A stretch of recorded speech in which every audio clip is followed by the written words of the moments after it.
Tú. Listo. Hazel es el único en el universo al que nunca se le olvida. Está bien, ¿no? Sí. Metí mi refresco al refri y se congeló. Lo voy a poner en la luz. Bueno, platiquemos un poco. En este momento, lo que,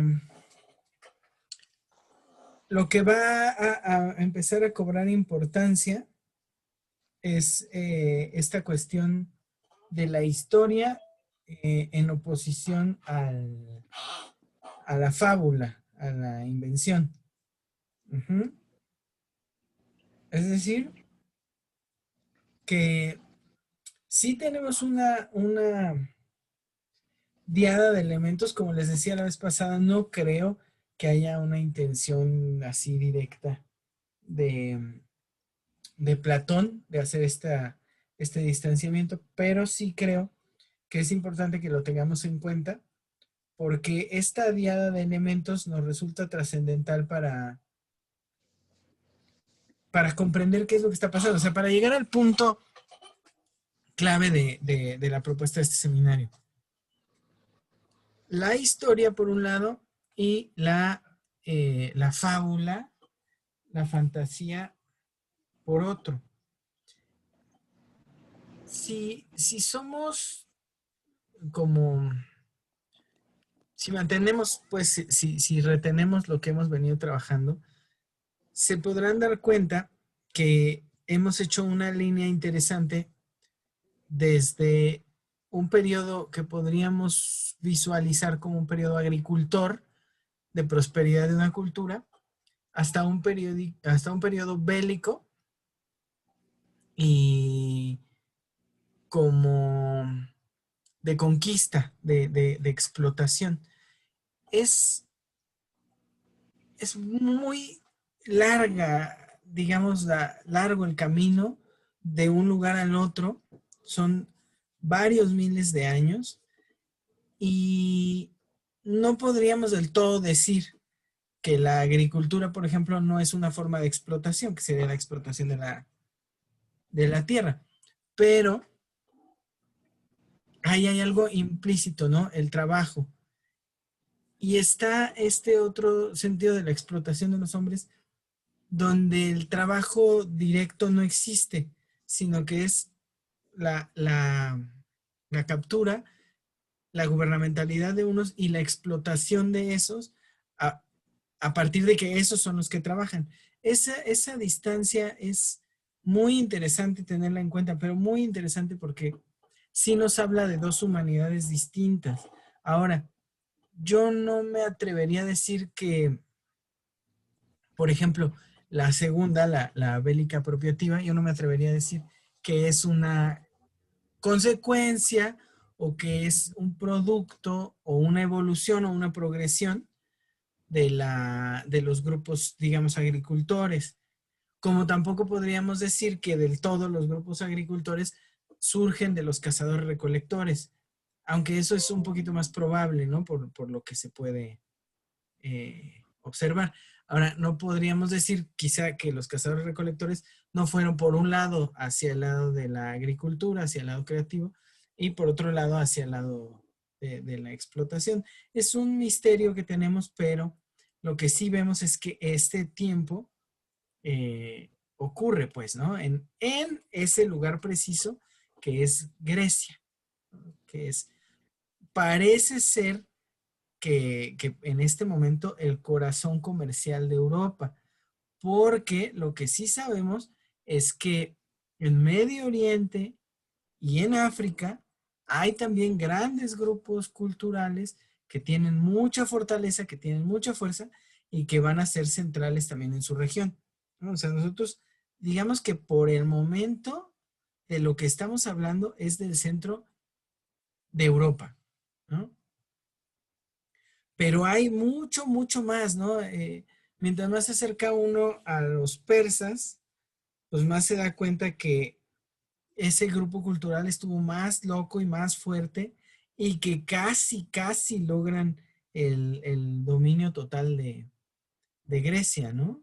Casi, o sea, en varios momentos logran expandirse y logran posicionarse muy, muy, muy fuerte frente a los griegos. Hay supervivencia porque hay griegos que son bélicos y con mucha capacidad, pero Persia es un grupo cultural impresionante, ¿no?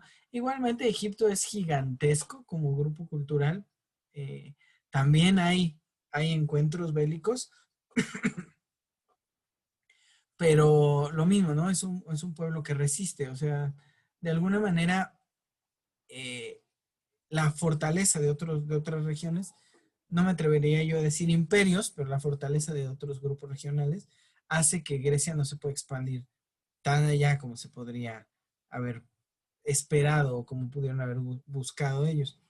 Eh, entonces, lo que yo quiero que tengan ahora es nada más presente que hay un periodo muy, muy, muy largo en el que se pasa de un estado a otro y de este estado, digamos, anterior de este estado que podríamos decir se caracteriza por la cuestión agricultora y comercial y entonces la influencia positiva en el resto de la península. En ese periodo tenemos cosas muy marcadas que nos llaman mucho la atención desde el principio. Por ejemplo, el paso de la deidad tierra, ¿no? O sea, de la deidad que está asociada a la prosperidad, a la deidad femenina, ¿no? Eso creo que lo encontramos por ahí y creo que hemos dado una justificación interesante, ¿no? Que es este asunto identitario, o sea, que los grupos se ven identificados como una unidad probablemente personificada y que este es el carácter que toman ante los otros. Por eso la diosa es tan importante cuando proviene de estos grupos, ¿no? No las diosas, no la figura femenina, sino la diosa como ese, digamos, esa reserva identitaria de un grupo que fue influenciando y que se fue acomodando o posicionando con cierta fortaleza en otros grupos que fueron creciendo o como colonias, ¿no? O como grupos influenciados por los cretenses. Dijimos que cuando llegan los micénicos, ¿no? Hay este encuentro de fuerzas constante, ¿no? Constante, constante, que deriva en la inclusión de los dioses masculinos en los grupos de la península, no necesariamente en Creta, pero sí en los otros grupos que estaban por allá. Bueno, digamos, esta inclusión que termina maravillosamente dando este panteón de 6 dioses y 6 diosas, con características fuertes cada uno, o sea, donde todavía entre ellos no hay cierta jerarquización. Esto es un momento histórico que se ve relatado en la poesía, que se ve relatado pues evidentemente en todo la producción que había artística, y se conserva, pues, ¿no? Se conserva en los relatos, en la transmisión de los relatos, se conserva en la escritura y en lo que se alcanza a retener de la escritura cuando se hace esta mezcla de la lengua micénica con la escritura de los grupos eh, cretenses o influenciados por Creta, ¿no? Entonces, eh, muy, muy interesantemente, pues, vemos que la historia, en este punto, está grabada en los relatos de los mitos y en todas las variaciones. Eh, lo mismito creo que es muy visible en Egipto, porque pasa exactamente lo mismo, ¿no? Hay variaciones de los dioses, hay relaciones entre los dioses que se relatan, donde unos se le imponen a otros, donde otros matan a otros, o reencarnan o resucitan, o historias, ¿no? En general, que leemos mucho cuando se trata de divinidades, y pasa constantemente lo mismo. O sea, estos relatos no son más que una figuración de los acontecimientos, o sea, es una forma de hablar de los acontecimientos que existían. Ahora, me parece que podemos ser como muy, ¿cómo decirlo? Como muy chairos, como muy, como excedernos mucho si creemos que esta gente era pura metáfora, ¿no? O sea, si de alguna manera pensamos que su nivel intelectual o su nivel cultural daba para que todo lo que produjeran fueran metáforas.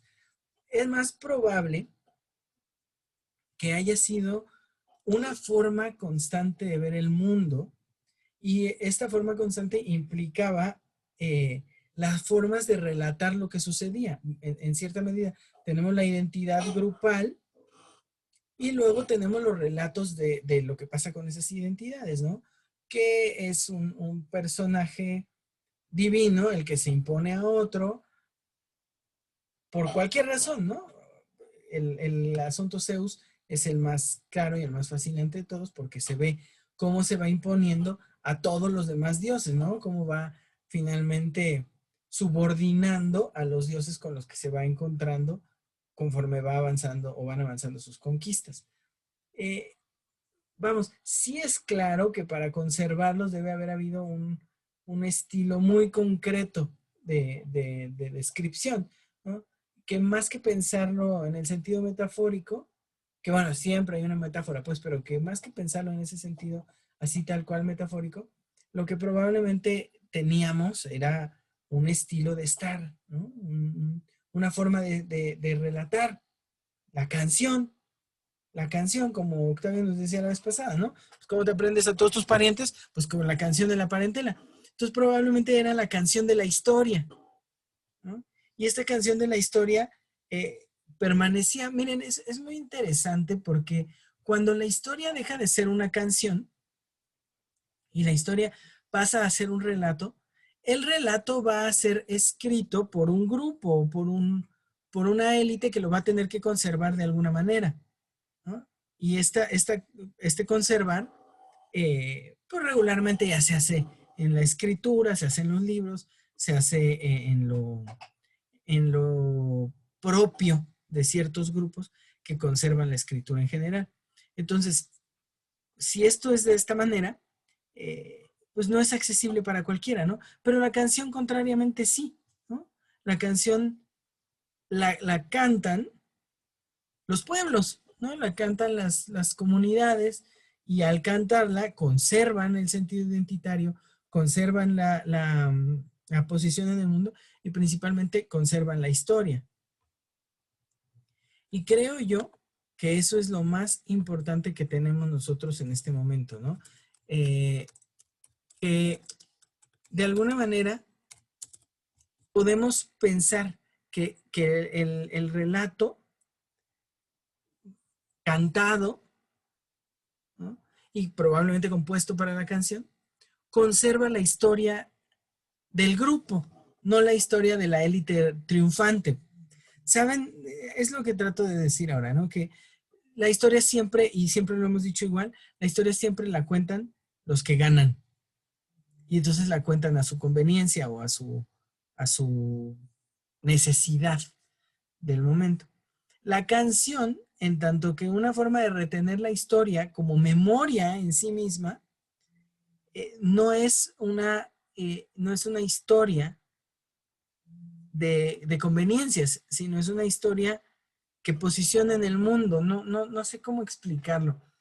Eh, Cuando digo posiciona en el mundo, evidentemente toda la historia hace eso, ¿no? Si llega alguien y nos trae un texto de historia de nuestro país y nos dice pasó tal cosa y estos fueron los héroes y estas fueron las batallas y esto fue la fundación de un país y bla, bla, bla, bla, bla, nos posicionan en el mundo porque nos generan como cierta memoria colectiva, ¿no? De alguna manera eso pretende, pero nos posicionan, digamos, distantes, ¿no?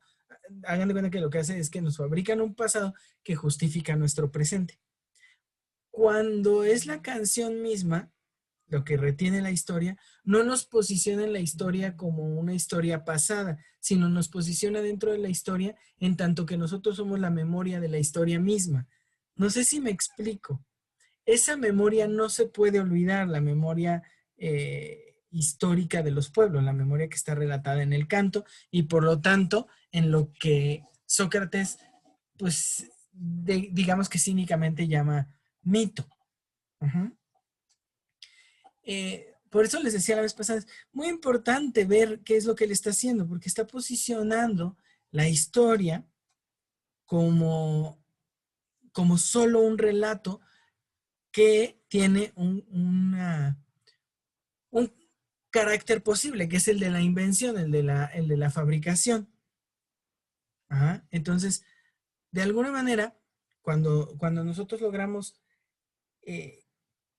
separarnos del relato y volver al origen, que es finalmente la musicalidad o el canto como forma de retención de la historia, entendemos que hay un posicionamiento del grupo, de la persona en el grupo, pues, porque es la canción del grupo, pero del grupo en el mundo, en tanto que se conserva como un cantor de su propio estar en el mundo, incluso si fue derrotado, incluso si fue expulsado de su región, no importa, porque todo eso está allí y la música es una forma de conservar la posición en el mundo. Entonces, si ustedes pueden ver hoy, tenemos con lo construido dos cosas que nos acompañan. Por un lado, la tierra, como ese lugar donde puede ocurrir la presencia, la existencia, la conciencia de existencia de cada uno de los seres humanos. Y por otro lado, el canto, que es esa forma de retener la tierra en la colectividad activa que puede moverse, pues, ¿no? El grupo se puede mover, pero sigue cantando la canción, y en tanto que siguen cantando la canción, siguen reteniendo no solo su identidad, sino su forma de estar en el mundo. Y eso es lo más importante de la canción. Es probable que haya otras muchas formas, ¿no? Como nos decía Willy la vez pasada, ellos siguen haciendo aceite de oliva y tienen pues su técnica de generaciones y generaciones que ni siquiera lo hacían en América, ¿no? Lo hacían espérame, en Siria, ¿no? Entonces, hay algo que se retiene en la reproducción del grupo, en el grupo que se mantiene, que perdura. Pero claro, cuando llegan estos otros grupos bélicos, entendemos que el ejercicio de la gubernamentalidad, miren, lo que quiero que vean es que este periodo que habíamos llamado oscuro y que de verdad es un periodo más interesante que el periodo clásico, en este periodo lo que ocurre es que hay una imposición que está relatada en los mitos, que son poéticos, ¿saben? En los poemas. Por eso decía que esto que está junto con la Ilíada, perdido, este otro bloque de textos que está perdido, pues relataría específicamente qué es lo que sucedió. Pero bueno, hay esta invasión y entonces en esta imposición ideológica, lo que tenemos es de alguna manera el comienzo de una pérdida identitaria. Ajá. Porque si lo podemos entender bien, la identidad se va a conservar en tanto que se conserva la memoria. Y la memoria solo se conserva en tanto que es una ejecución activa, no un recuerdo, no una estela que relata algo, no una pirámide con un texto, no un libro, ¿no? La memoria solo se conserva en tanto que es ejecución existencial. Y la única forma de mantener la memoria activa, es decir, que se sigue ejecutando, es la única que tenemos, pues, que es la acción humana, la acción cultural. Por ejemplo, la técnica de fabricación, la técnica de siembra, la técnica es una forma, pero creo yo que la forma por excelencia es la lengua, ¿no? El habla. Y entonces, además, el habla propia, no el habla comunicativa, sino el habla propia identitaria. Por ejemplo, los cantos. Miren, es muy curioso porque la historia de la Bretaña, por ejemplo, es simple, ¿no? Los británicos, acabo de ver Trainspotting el fin de semana y lo describen en una palabra muy simple, ¿no? Dicen, los británicos son cabrones. y nos conquistaron unos cabrones. Para ellos es fácil porque es cabrón. Ellos son escoceses, ¿no? Los de Trainspotting. Y, y sí, o sea, lo que pasa es que los británicos conquistan a toda la banda de por allá, ¿no? A toda la isla y los tienen, finalmente están dominados. Los únicos que se independizaron medianamente del reino son los irlandeses del sur, ¿no? Entonces, pues ya, ¿no? Son conquistados por los británicos. Entonces, todo ello es el Reino Unido. Ajá. Pero es el Reino Unido a chingadazos, no es el Reino Unido a la fuerza, no es el reino, nos unimos. ¿Ah? Entonces, una vez estaba por Escocia y estaba hablando con un amigo y dice, y Escocia es un lugar que llueve todo el tiempo, todo es salado por del pinche mar, o sea, es un lugar de clima complejo, pero por alguna razón tienen flores y frutas muy lindas. Y tienen una flor, que es una flor muy chistosa, que es como una bola con espinas, que no creo que sea como un tipo de cactus, es una bola con espinas, y arriba le sale una flor morada, ¿no? Es una flor chaparrita, ¿no? ¿Qué será? Como el tamaño de mi cabeza, ¿no?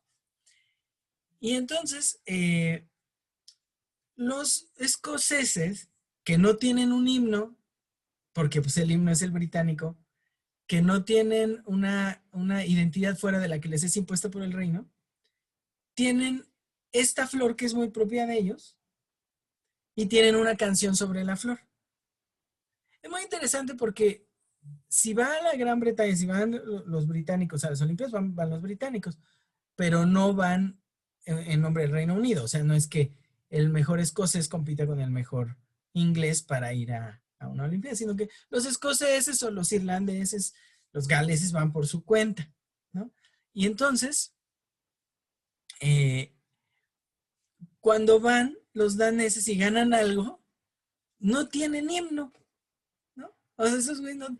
Entonces, si ganan algo en las Olimpiadas, no sale su bandera con su himno, porque no tienen una nación, pero sin embargo tienen una identidad. Entonces ellos tienen una canción para esta flor que habla de las chicas danesas y que dice que las chicas danesas son como esa flor, son muy hermosas pero espinosas. Nosotros decimos lo mismo del nopal, de la rosa. O sea, en todo el mundo lo que tiene espinas es femenino. Entonces, eh, cuando ganan alguna justa, ellos cantan esa canción, ¿no? Su himno es esa canción, pero no sé si vean la magnitud de la cosa, o sea, ahí donde han sido despojados, donde son súper marginales, ¿no? Porque apenas ahora medianamente tienen un nivel mediano alto de vida, pero no fue así, ¿no? En el siglo XX, la primera mitad del siglo XX, no es que las colonias o los países cautivos del reino hubieran tenido una gran vida, ¿no? Entonces, imagínense que han sido despojados de todo, pero conservan esta identidad, esta canción, ¿no? Y esa canción es de ellos, pues, o sea, yo no me sé la canción, sé que hay una canción, pues, pero no me sé la canción. Entonces, es una belleza porque sí pueden ver que la canción conserva la identidad. Y fíjense qué curioso, no es que conserve la gran cosa de la identidad, no dice somos aguerridos y tenemos grandes batallas, habla de una flor que se da en la región y solo en la región. Y entonces pueden ver este contacto entre la tierra y la identidad en una canción. Es muy simple.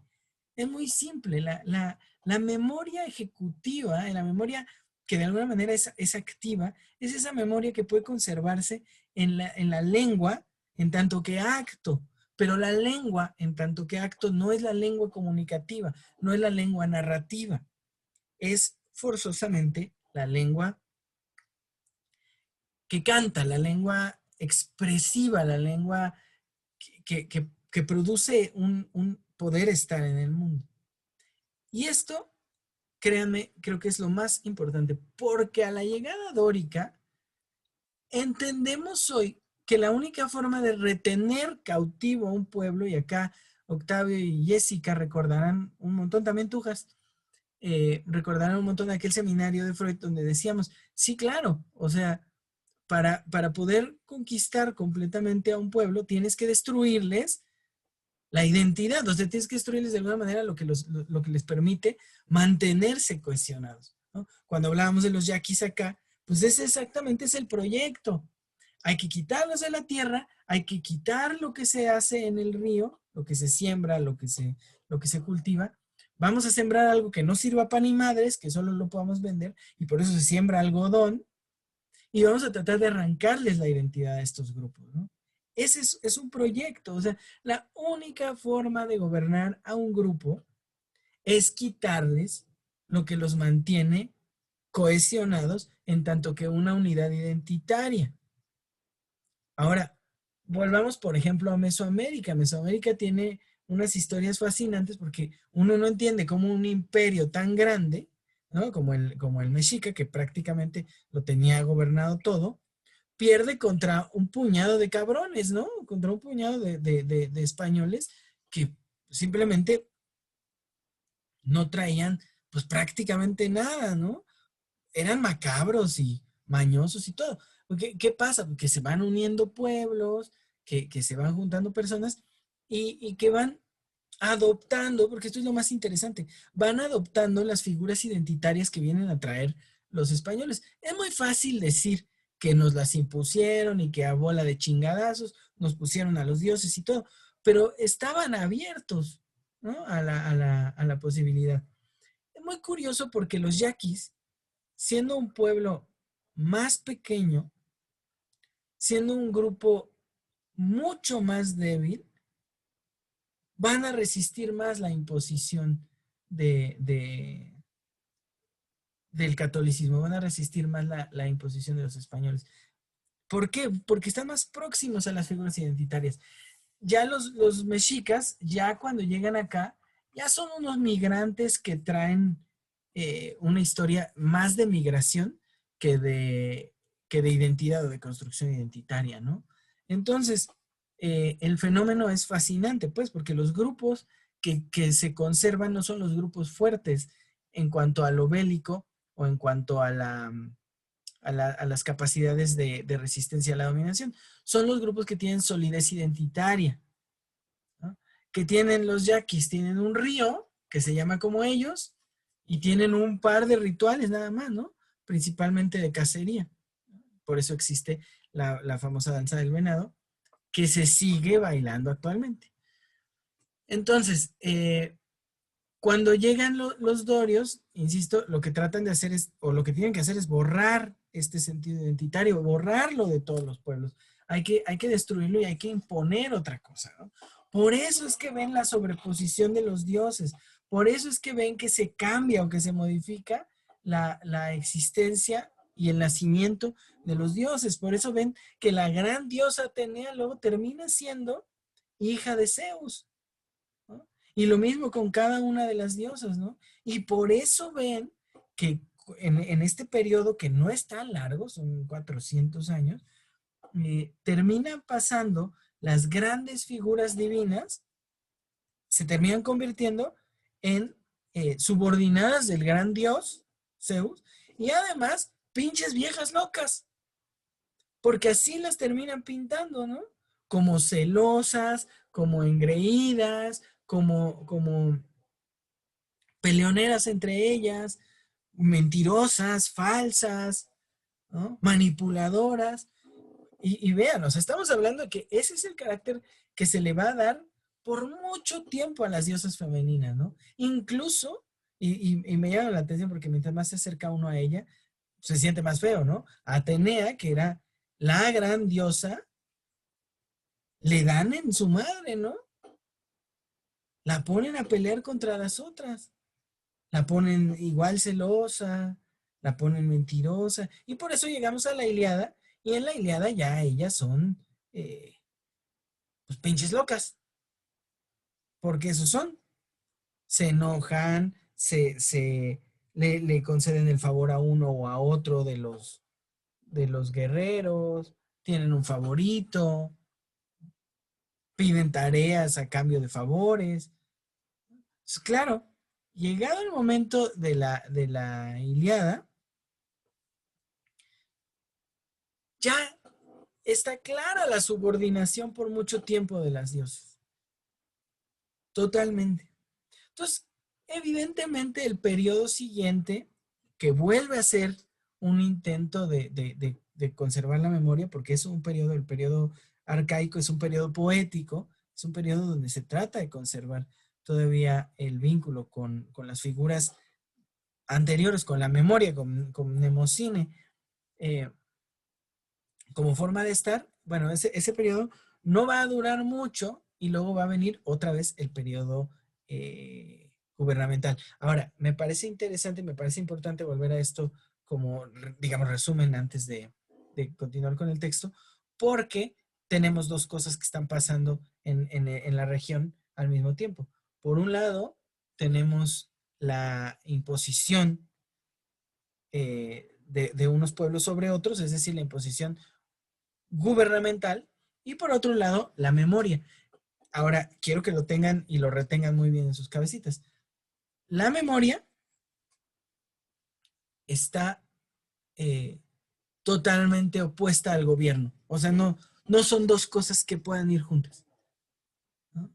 La memoria y el gobierno no pueden ir juntos. Ahora, vean la magnitud de lo que estoy diciendo, ¿no? Cualquier región que necesite gobierno o que tenga un gobierno del tipo que sea, ¿eh? Del tipo que sea, por más democrático que quieran ustedes figurar al gobierno, es porque ha perdido o ha extraviado la memoria. Cuando la memoria existe, la gubernamentalidad no es necesaria, porque hay identidad de grupo.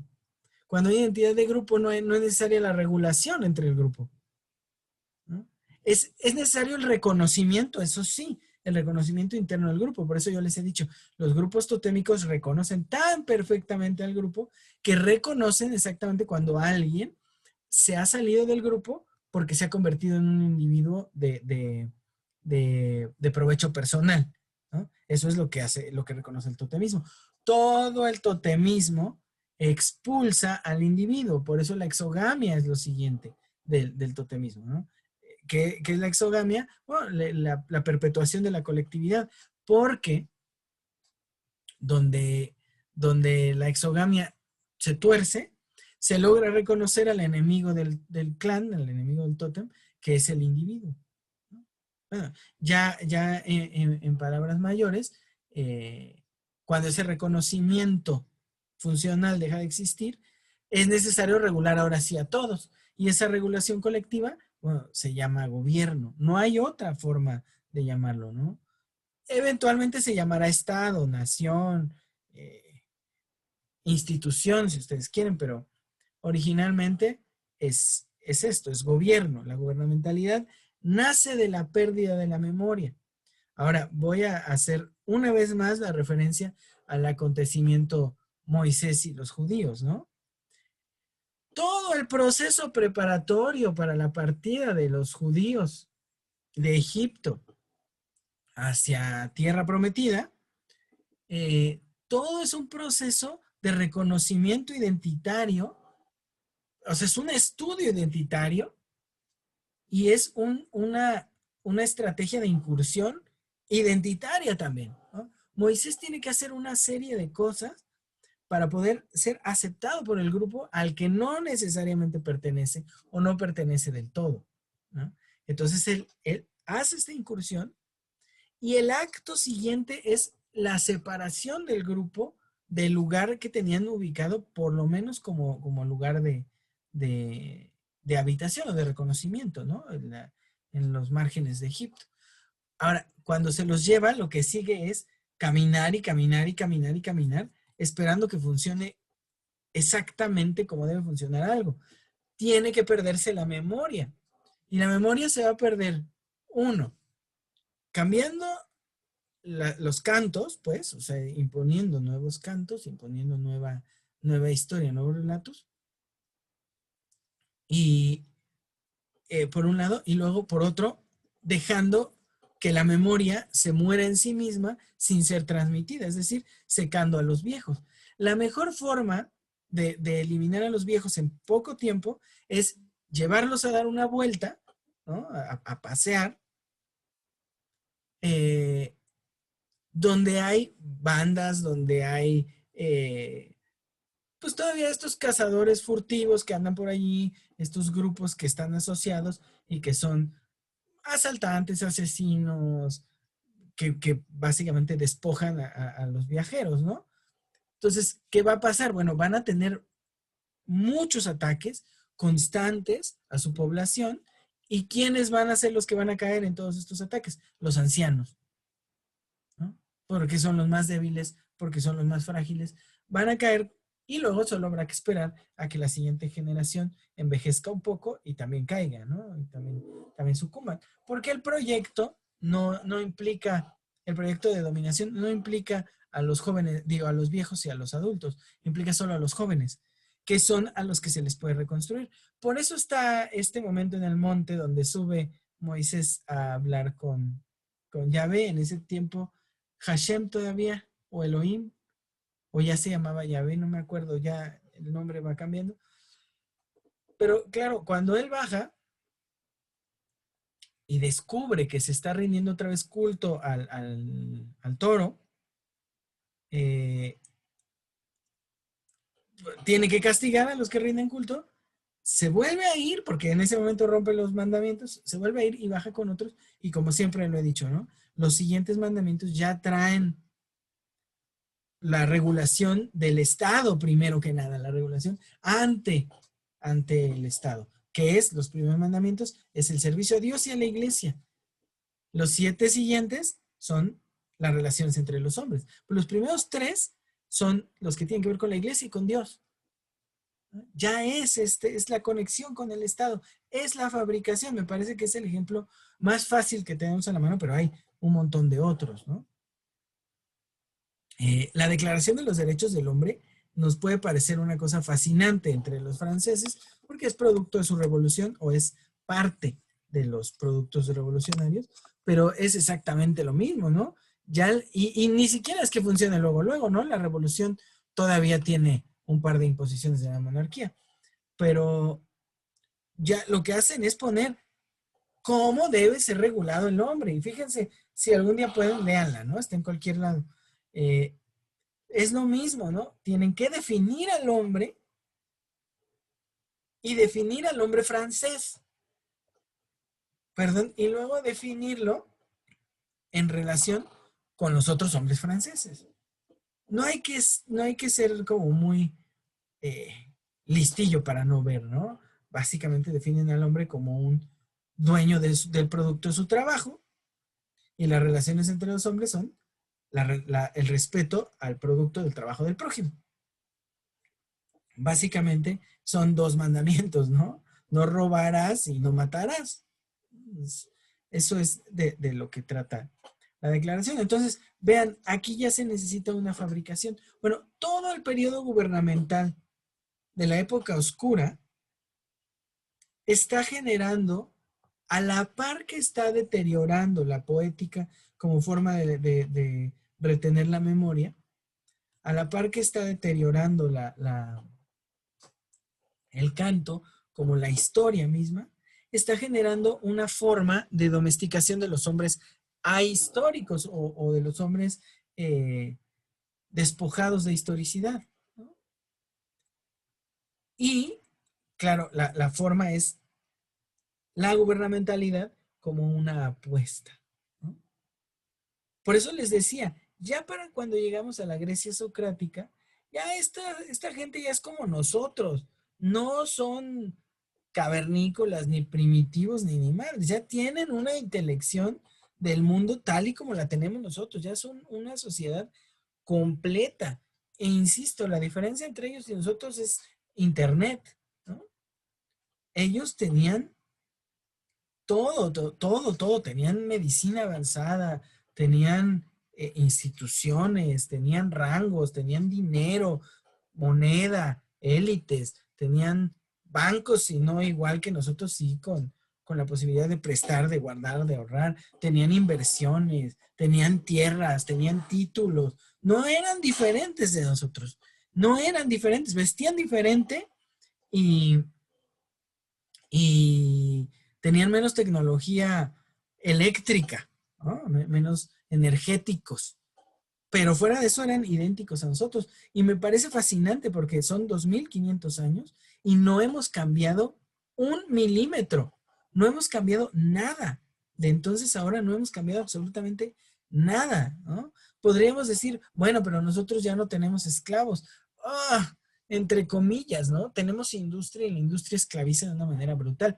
Y no solo a los hombres. Vean lo que hacen con las vacas, con las gallinas, con los peces, con el chingo de cosas. ¿Qué pasó, Jessica? Pues ahí me surge una pregunta. O sea, Sí. si ha pasado tanto tiempo y han pasado tantos hechos históricos y nada nos ha modificado, ¿qué hizo modificar a esos hombres anteriores? O sea, ¿qué fue lo que pasó que modificó ese pensamiento? La hipótesis que yo tengo es que es el encuentro entre una cultura que ya está borrada, totalmente borrada, que es la cultura que dejó huella en lo que conservamos de los cretenses, de los minoicos, y ellos. Creo que lo que pasó no es que les pasara a ellos. No sé si me puedo explicar. No es que ellos cambiaran, es que ellos dominan a un grupo que es ingobernable, o sea, indominable, que no van a ceder ante la esclavitud, como lo dice Platón en el texto de la vez pasada, ¿no? Es un grupo o una serie de grupos que son ingobernables, que antes muertos que ser gobernados, y entonces necesitan generar una serie de estrategias para dominarlos. Ahora, Jessica, y todos, pues piénsenlo así.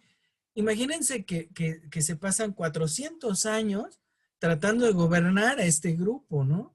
Tratando de aniquilar la historicidad y de construir la gubernamentalidad. No sé si entienden, o sea, los grupos son memoria y lo que hace la gubernamentalidad es tratar de aniquilar la memoria, de destruir la memoria. Y de pronto esto es lo que surge, el gobierno como una forma de retener al desmemoriado, ¿no? Ahora, no, el gobierno no puede fabricar memoria, solo puede fabricar actitudes, puede fabricar ideologías, pero la gubernamentalidad no puede fabricar memoria por una simple razón, porque la gubernamentalidad no invita a pertenecer al grupo, no invita a estar allí, no invita a generar una experiencia de sí en el lugar, sino que la gubernamentalidad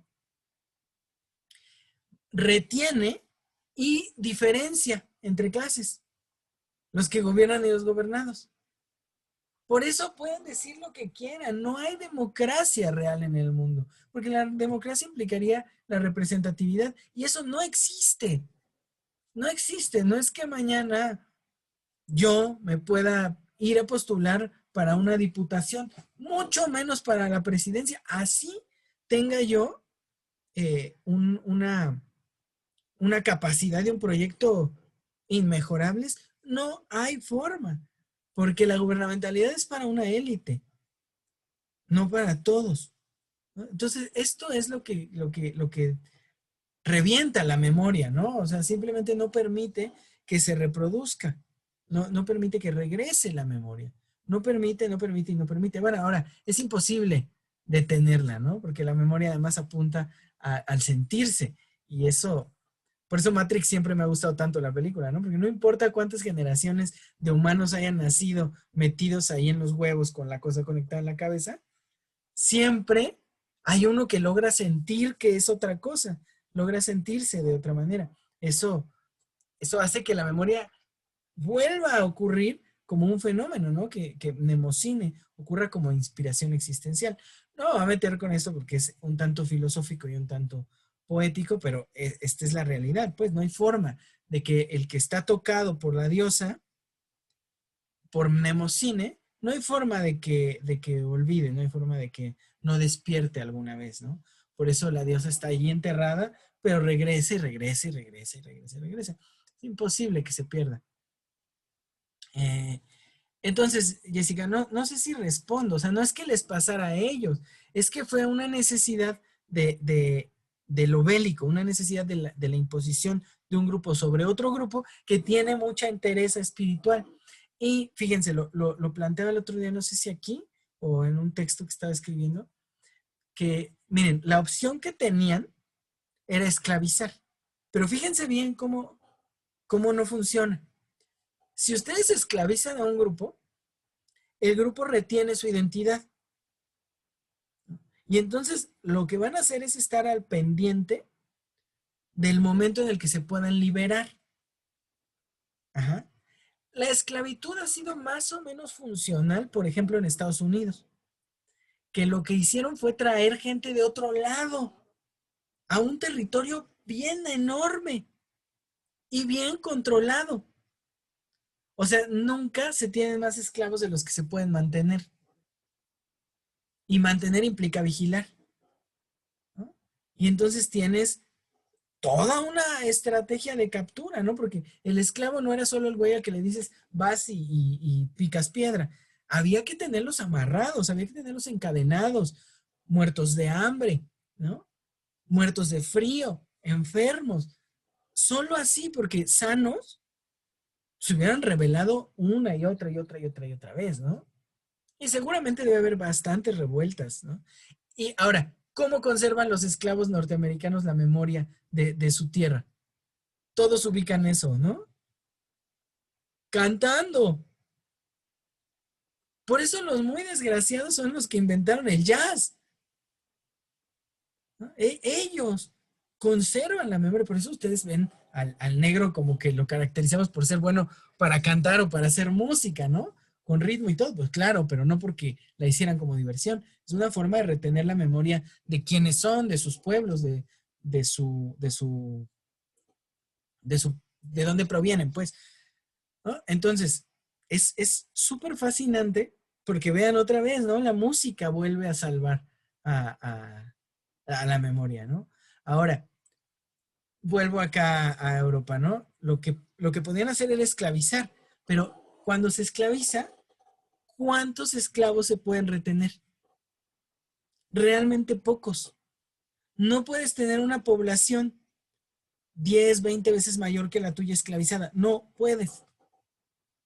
Uno, van a crecer. Dos, se van a fortalecer. Tres, se van a pelear. Cuatro, si llega otro grupo, no te van a defender. O sea, si llega otro grupo a reclamar la tierra, no importa cuántos esclavos tengas, no te van a defender. Entonces, no sé si puedan ver esto, y por la pregunta de Jessica es súper importante verlo. Si hubieran intentado la esclavitud, lo que hubieran logrado es retener la tierra por un tiempo y luego perderla ante otro grupo más fuerte. Los grupos que esclavizan no pueden ser muy grandes, no pueden ser muy vastos, no pueden ser amplios. La esclavitud no permite un crecimiento del grupo. Entonces, ¿qué hacemos? Si la esclavitud no funciona, tenemos que idear una forma de tener una esclavitud mayor, la esclavitud del alma, una esclavitud colectiva, que además haga que esas personas se sientan tan bien contigo en esta identidad que les estás imponiendo, que si los atacan, te defiendan. Ahora, no necesitan ir a ningún lado para pensarlo. Piensen en los ejércitos de cualquier país que ustedes quieran. Muchos presidentes dicen, chingue su madre, nos vamos a la guerra. Lo dijo Obama, lo dijo Bush, lo dijo hasta el mismo Trump, ¿no? ¿Y cuándo han visto uno de esos putos ir a la guerra? Ellos no van. Ellos no van. Ellos dicen, nos vamos a la guerra. Va, güey. Vámonos, pero tú también. Pero esos güeyes no van. Nunca van ellos a la guerra. Mandan. Vean la película de Kubrick, ¿no? La de Full Metal Jacket. Cara de guerra le pusimos acá. ¿Sí es cara de guerra? Sí, ¿no? ¿Qué es lo que pasa, no? Vean esa película, es hermosa. La voy a ver con las niñas. Es hermosa. No la hemos visto, ¿verdad, Marta, con las niñas? Es hermosa por una razón. Kubrick lo que hace toda la primera hora y 20 de la película es mostrarnos cómo le destruyen el alma a los soldados. a los jovencitos en el servicio militar gringo, ¿no? Y ya que les destruyen el alma, no los entrenan para nada. No son militares que sepan hacer prácticamente nada. Son fuertes, tienen un par de estrategias, pero no saben a qué van. Van a ir a Vietnam, ¿no? Pero de lo que se trata es de destruirles el alma. ¿Para qué? Para que sean lo suficientemente imbéciles como para irse a morir sin saber por qué. Toda la segunda parte de la película es excelsa porque es ver cómo los jovencitos se mueren y se mueren y se mueren y se mueren. Y no hay ni siquiera una estrategia para, como secuencial, ¿no? Ya se murió ese güey, ahora el que queda en su lugar es ese. No, es el que es más frío, el que termina tomando a los círculos, a los grupos militares y les enseña, ¿no? Lo que va pudiendo. Y cada vez que le preguntan a un militar mayor que ya estuvo en otras guerras, ¿por qué no está usted peleando? Dice, no, yo ya fui, ¿no? Los militares mayores hacen el periódico, hacen las estrategias de dónde atacar y todo. Bueno, esto es el producto de la gubernamentalidad. Así funciona la gubernamentalidad en el mundo, ¿no? Es decir, hay unos que están arriba, otros que están abajo, la mayoría que está abajo, y la única forma de mantenerlos y domesticarlos es precisamente sembrando ideología. Por eso a toda gubernamentalidad le sigue la institucionalidad, porque la institución es lo que se siembra para, para plantar ideas, para generar ideologías en las poblaciones. ¿Me explico hasta acá? Ahora pueden ver con mucha más claridad todo lo que decíamos la vez pasada. ¿Qué pasa cuando llegamos al buen Sócrates? ¿No? Pues que ese güey ya nació en esto. O sea, cuando él llega al mundo, ya había habido monarcas, tiranos, ya había habido oligarquías y ya se había inventado la democracia. O sea, cuando él llega al mundo, él no inventa nada. Él no viene a decir, vamos a figurar una forma de gobierno nueva que nadie haya tenido, ¿no? Democrática. A lo mucho por ahí él estaría planteando una figura comunista primitiva o arcaica, que es su república, pero tampoco muy funcional. Entonces, ¿qué es lo que pasa con este hombre? Este hombre dice, ya estamos, ¿no? Ya esta es la realidad del mundo y las personas del mundo necesitan ser criadas, necesitan ser educadas. Vamos a ver en el libro 3, lo va a afirmar con todas sus letras, va a decir Sócrates que la cualidad, lo adelanto ahora, pero lo subrayaremos en su momento, que la cualidad básica del hombre es que es imitador. ¿Mm? Que suena tan freudiano, tan freudiano, que la cualidad básica del hombre es la identidad, ¿no? Pero la identidad es eso que se introyecta del mundo, del ambiente y todo, ¿no? Bueno, Sócrates lo dice, ¿no? Bueno, Platón lo dice, el hombre es imitador. Por excelencia, el hombre no tiene otra cualidad, el hombre imita. Ya veremos después, es muy inquietante el libro 7. Entonces, bueno, llegamos hasta acá, ¿no? Entonces, quiero que tengan en cuenta lo que la vez pasada dije sin mucha fuerza. Platón ya es un hombre criado en la gubernamentalidad. Si ustedes ven de este relato, de este ratito que acabo de hacer, pasamos de la memoria básica como fundamento del hombre a la gubernamentalidad como el arrebato, el secuestro y la esclavitud del hombre. Cuando llegamos a Platón, Platón ya es hijo de la esclavitud. ¿Sí me explico hasta acá? O sea, él ya no nace libre. Nace en la élite que se toma libertades. O sea, puede hablar, puede gobernar, puede ir a la guerra. Pero él no nace libre, porque él ya no tiene memoria. Ahora, recordando lo que decíamos la vez pasada, él Ni siquiera es capaz de reconocer la memoria. Su tragedia está en ese punto. Ya no reconoce la memoria y para él, cuando llega directamente a hablar de la poética, va a decir o va a usar la palabra mitos y va a decir son inventos, son relatos que además podemos fabricar a nuestro antojo. Y se acuerdan que le preguntan, bueno, ¿qué es lo que tenemos que quitar? Primero que nada, ¿no? Y arranca por Hesiodo, ¿no? Y dice, Hesiodo ni madres, aquí no lo queremos ver, ¿no? Qué bonito lo que dice, que vaya y cante, pero aquí no, porque él no cabe, pues, ¿no? No caben sus relatos. Y miren, hay varias páginas en las que hace citas. Además se ve que se sabe de memoria la Ilíada y la Odisea y la Teogonía. Y también le toca ahorita les digo, a Esquilo. También a Esquilo le toca un repasón.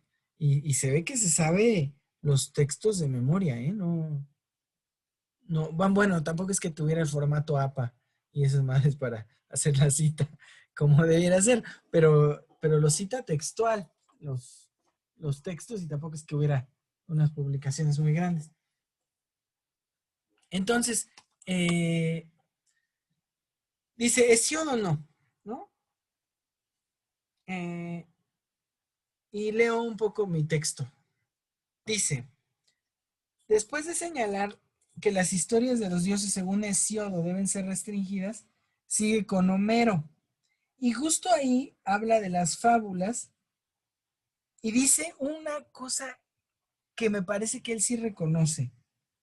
Dice que las fábulas son composiciones alegóricas.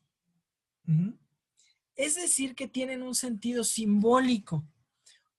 En ese momento me parece que la alegoría no sería como el simbolismo freudiano, ¿no?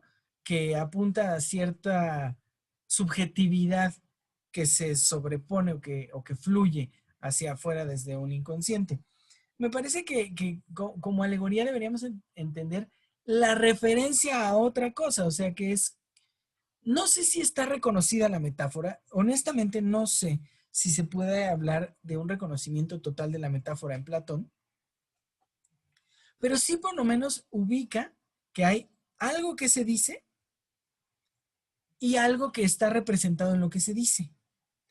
Creo que sí reconoce que de alguna manera la alegoría trae consigo algo, pero fíjense bien, ¿no? Él no pretende que que sea una alegoría histórica, pues. Ajá. Su pretensión no es que en esta forma de relato se retraiga la memoria, ¿no? Dice que las fábulas son composiciones alegóricas, ¿m?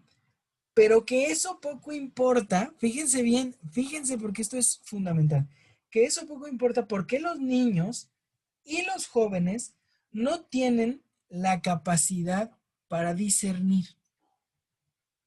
Es decir, niños y jóvenes no tendrían la capacidad de distinguir entre lo que es relatado y lo que a eso que apunta el relato.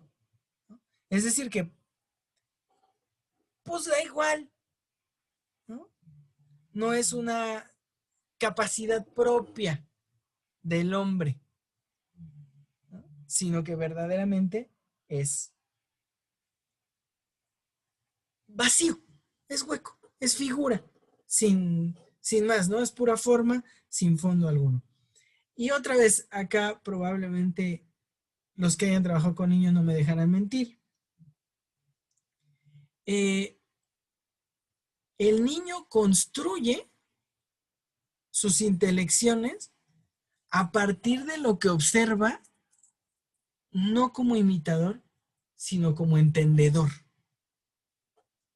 O sea, sí es cierto, el niño imita formas de posicionarse en el mundo, el enojo, la tristeza, el berrinche, todo eso, el niño lo imita, Pero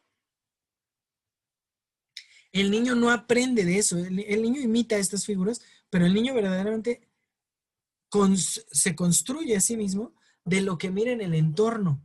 Y no necesitan decirle nada, pero absolutamente nada. Octavio, tú que has trabajado con niños, lo podrás decir claramente, ¿no? El niño ve un comportamiento de la mamá, del papá, y adentro se construye un chingo de historias, ¿no? Si pasa una cosa, si pasa otra, si esto es por esto es por esto está asociado con lo otro. Y el niño ya de repente solo dice una cosita, ¿no? Eh, cualquier cosa que quiera, ¿no? Como soy gay, ¿no? A los 4 años. ¿No? Entonces, ¿de dónde sacó eso, no? O tengo ganas de matar gente, ¿no? Hay unas historias de estas que es como aterradoras, que es cosas aterradoras que dicen los niños, ¿no? Y entonces uno las lee y pues si las lee con creencia es chingale, ¿no? Eh, las debo tener por ahí en la mano unas frasecitas, pero por ejemplo, es que no recuerdo siendo muy claro, pero dan de cuenta que un niño de repente dice que, que tenía miedo de que le pasara algo a su familia, algo así, le preguntan por qué, y contestan, no, pues es que yo una vez venía en el coche y choqué y me morí, y luego pues ya nací en ti, ¿no? Le dice a la mamá. Dices, chíngale, ¿no? Imagínense que esto lo diga un niño de 2 años y medio, ¿no? Debe ser una cosa aterradora para la mamá, ¿no? Había otro de una niña que decía que no me toques porque una vez alguien me tocó y me terminó matando o algo así, ¿no?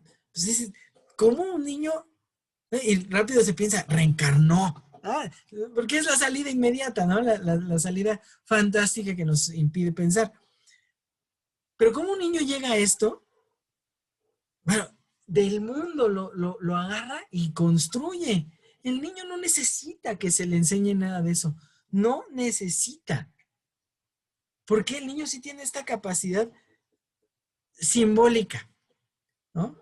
No subjetiva, porque me da comezón, me molesta un poco que tengamos confundido lo simbólico con lo subjetivo. Esto es absurdo. No, lo subjetivo es lo interpretativo, lo propio sintomático de la existencia. Y es tan complejo de entender porque es una tontería que no alcanzan a distinguir verdaderamente al yo del sujeto. Y entonces por eso los lacanianos tienen que inventarse un yo sujeto y un yo objeto y hacer una fiesta porque no logran entender que simplemente lo subjetivo y lo simbólico no son lo mismo, ¿no? Lo subjetivo, un poquito más entendido sociológicamente, es lo sujetante, no lo ejecutante. Entonces, cuando Sócrates suelta esto, es bastante venenoso porque quiero que entiendan. O sea, lo que él está diciendo es que la alegoría, que es de alguna manera lo que retiene la verdad, es imposible de comprender por un niño o un joven, porque la cualidad interpretativa no la tienen, ¿no? Y entonces se van a quedar solo con las formas. Ahora, digamos que tiene razón. Lo que sigue es preguntarnos entonces por qué carajos no tiene la cualidad interpretativa el niño. Bueno, porque le ha sido arrebatada, porque la vida ya no es alegórica, porque no hay una identidad de grupo, sino gubernamentalidad. Si no hubiera gubernamentalidad y retuviéramos la identidad, entonces el niño podría entender cuando le hablen como de la canción del pueblo, pues entender su posición en el pueblo y quién es el pueblo y lo que le pasó al pueblo. Pero como es la gubernamentalidad lo que está, entonces lo que Sócrates está diciendo es simplemente al niño le van a decir algo y solo va a entender eso porque él ya no tiene la memoria, ¿no? Entonces, dice él, sin embargo, y fíjense este sin embargo socrático que es muy fuerte, sin embargo, las impresiones que causan estos relatos alegóricos son indelebles en el alma. Página 70 del de la UNAM. Y por eso hay que ser muy cauteloso con lo que se les va a enseñar. ¿Ok? Sentémonos un poquito a ver. Disculpen que sea tan meticuloso con estos primeros párrafos, pero es crucial que entiendan de quién estamos hablando, ¿no? Imagínense que estamos sentados con él. Y él dice, la alegoría no puede entrar en un niño por un simple hecho, ¿no? Que es que no la va a poder interpretar. Que el niño va a tener la incapacidad de interpretar el fenómeno alegórico, ¿no? La simbolización. Sin embargo, lo que va a ocurrir es que lo que se le relate se le va a grabar. Y bueno, todos los mexicanos que crecimos con Rocío Dúrcal, Juan Gabriel, José José y la chingada, sabemos que sí se graba, ¿no? No sabemos las letras de las canciones, no sabemos las desgracias de las canciones, no sabemos estos fenómenos monstruosos. Bueno, dice, esto se le va a grabar, ¿ok? Por eso hay que ser muy cauteloso con lo que se va a enseñar. Y digamos que estamos sentados frente a Sócrates. Y nadie le pregunta, está Nadimanto, está en Glaucón y todo el séquito de jovencitos ahí. Y nadie le pregunta, oye Sócrates, ¿y tú por qué crees que se le grabe a los niños? O sea, ¿por qué crees que eso se les quede en la memoria? Nadie lo pregunta y evidentemente, pues él no va a tener la intención de relatarlo, ¿no? Ni de analizarlo. Pero ya lo deja dado, ¡pum! Se va a quedar indeleble. ¿Quién después de esto se va a atrever a decirle que ya no, que mejor sí relaten las alegorías a los niños o que no se fabriquen? ¿Quién después de esto le podría decir? Sí es importante decirles las cosas como son para que al menos tengan el sentido de posición identitario, la memoria histórica. No, porque él dice, los niños ni lo entienden y se les graba. ¿A poco no? Es la mamá diciendo que mis hijos no vean violencia porque lo van a imitar. O sea, es exactamente lo mismo, ¿no? Pues evidentemente, si el niño crece viendo violencia a lo bruto, pues claro que es lo único que va a tener, ¿no? Pero si se pudiera mostrarle la violencia en, en, en una posición social constructiva, miren, me van a señalar de lo que quieran, pero yo soy de la idea que a un niño, de la edad que sea, se le puede explicar absolutamente todo. Todo. Y si a un niño se le puede decir, a ver, esto no es, o sea, entiende, no es que uno le tenga que explicar por qué Thanos es malo. Uno le tiene que explicar al niño por qué los Avengers es nociva socialmente. ¿Por qué posicionan a los negros en un lado? ¿Por qué hay que estar guapísimo? ¿Por qué? O sea, ¿saben? Creo que después de todo uno le puede decir al niño, y sí, yo también quiero Iron Man. Pero sí se le puede explicar el fenómeno. Ahora, ¿cómo contraponemos eso? Porque después de los Avengers le ponemos otra y otra y otra película en el mismo sentido, pues lo que estamos haciendo es fabricar esa mentalidad. ¿Cómo nos contraponemos a eso? Tenemos cine de arte, tenemos literatura, tenemos un montón de historias, ¿no? O sea, no basta con ponerle un documental sobre ballenas que se comen a sus cuidadores, ¿no? Es importante leerle Moby Dick, ¿no? No basta. Miren, yo estoy muy impresionado porque he tenido contacto con Vale, chiquita, ¿no? Y yo le he visto ver películas. Toda la vida dice que qué hueva y que mejor no las quiere ver porque duran mucho. Pero yo la vi ver Búfalo 66 hace como 2 años. La de Vincent Gallo. ¿La han visto? Ponga una manita quien haya visto Búfalo 66, por favor. No han visto Búfalo 66. Tiene que haber una forma de que yo les pueda pasar esa película por la red.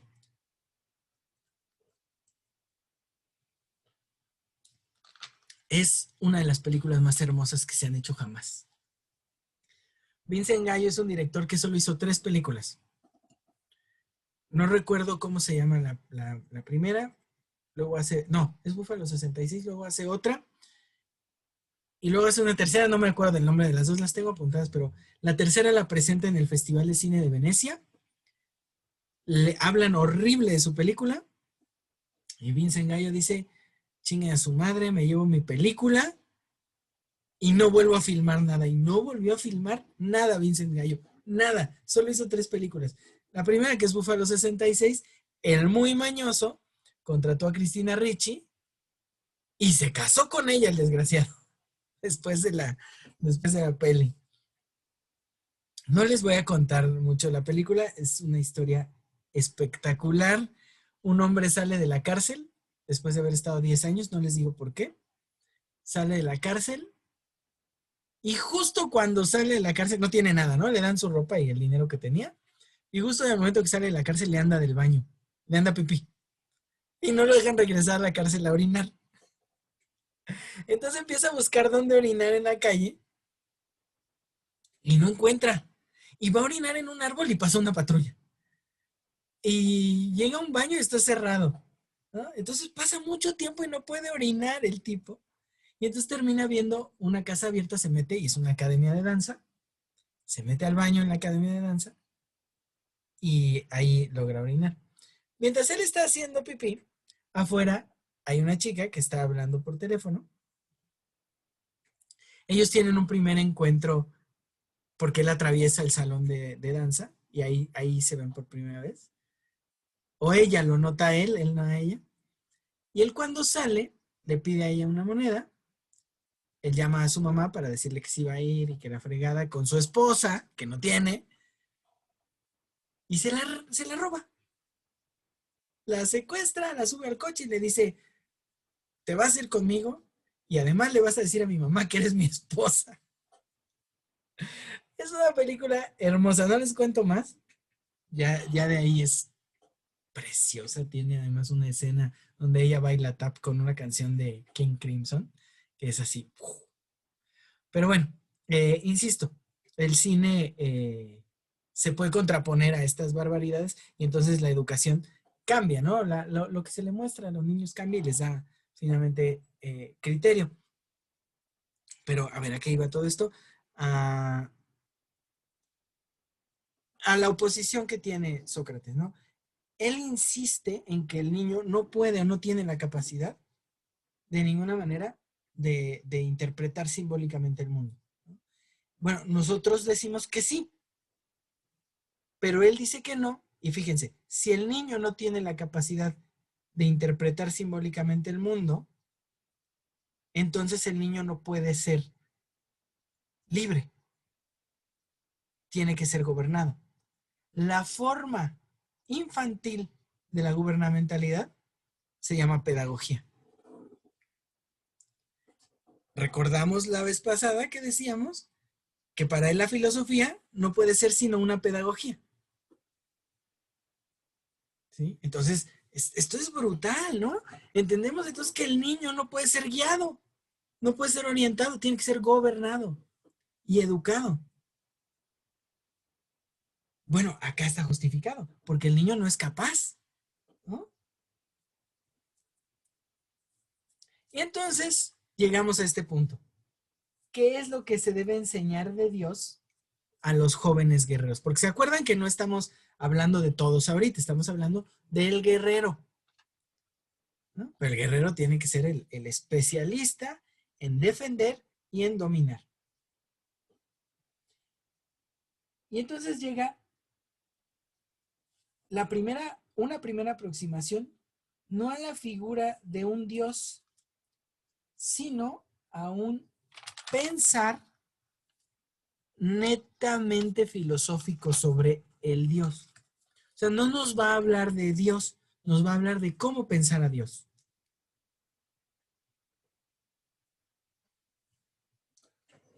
Bien. Lo primero es que no habla a partir de este momento de dioses, sino de Dios. Theos es la palabra que usa. Y de este dice que debe ser descrito como es. O sea, hay que describir a Dios, pero sí habla en singular, ¿eh? No habla de los dioses y no habla de Zeus. De hecho, hay una cosa que me llama mucho la atención, Octavio, a ver si luego me ayudas, porque en algún momento cuando dicen por Zeus, que lo traducen como por Zeus, la palabra que usan para Zeus es día, con delta, día. Y cuando hablan directamente del dios, de Zeus en concreto, sí usan el nombre Zeus. Me da la impresión que debe ser más bien por Dios. No te oyes nadita. No, no tienes tu microfonote. No, nada, pero te leo los labios. Que me espere tantito, o que pinche puto, no entendí. Ay, se está quedando grabado. Bueno, en cuanto jale tu micrófono. Tienes tu micrófono ahí arriba en el librero. Aquí lo veo. Atrás de ti, allá. Oh, caramba. Bueno, a ver si mientras te oyes. Tú insístele, aquí te oímos. Aquí te digo, nos esforzamos. Ah, ya va. A ver.